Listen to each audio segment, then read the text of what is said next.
pamilya namin. Nag-umpisa sa hirap, ito ay aming inaamin, pero hindi nagpadaig taas noo kahit kanino.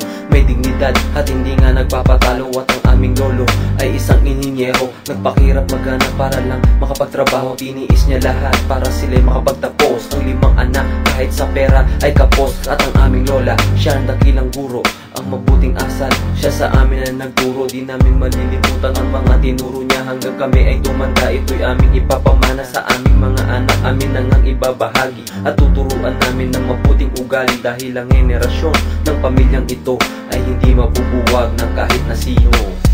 Kaya ngayon ay kilalanin niyo na ang aming pamilya.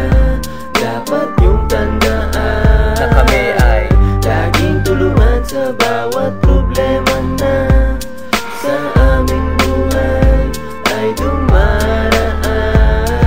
Marami na rin ang aming pinagdaanan, hindi sumuko hanggang makita ang daanan. Patuloy na nagtutulungan at hindi nagpapatapak, lahat ng yan nakatatak sa aming mga utak. Kapag mamahalan bilang isang kapamilya ay hindi nawawala kahit matagal na din nagsama. Matatag talaga ang aming relasyon, masaya pa din mula noon hanggang ngayon. Di pa rin nawawala ang kwentuhan at mga biro, walang nabibigong tawanan lang at di seryoso. Yan ang sikreto kung bakit kami masaya, tinatawanan lang ang mga problema. Di rin namin nalilimutang magdasal, ganyan katatag ang aming pagmamahal. Sa poong may kapal, kumukuha ng lakas, kaya ang lungkot sa amin ay di mo mababakas. Kaya ngayon ay kilalanin niyo na ang aming pamilya.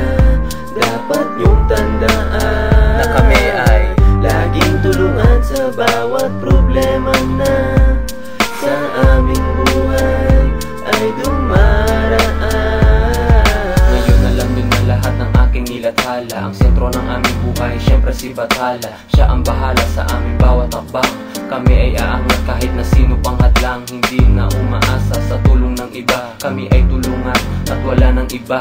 Ang dapat na gawin ay pahabaan ng pasensya, kami ay matino at malilinis ang konsensya. Lahat ng miyembro ng pamilya ay edukado, may pinag-aralan at hindi nagpapatalo. Wag nang umasa pa na kami ay apihin, dahil hindi nyo kakayanin ang aming mga sasabihin. Dito na magtatapos ang aking munting awitin, sa mga sinabi ko sana hindi kayo nabitin. Dito na magwawakas ang aking munting tula, nakuha nyo sana ang aking mga paalala.